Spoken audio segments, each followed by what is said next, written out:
Sometimes, no matter how heavy your brass engine is or how clean you keep your track, you gotta give things a little push. So I'm gonna push you to go sign up for the Silicon Valley Line's Fall Open House. This year we're holding it virtually only, and hopefully we're back with some in-person and virtual next year.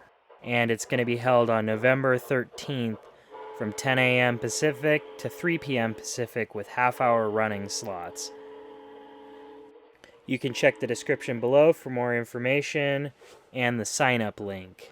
I'm going to have links to our website's post about this, as well as some of the videos in regards to how you would operate on our layout, and the direct link to the sign-up form.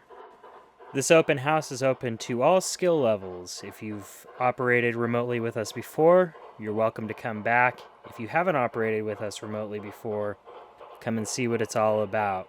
It's open to all skill levels, whether or not you be a first-time operator or a professional model railroader.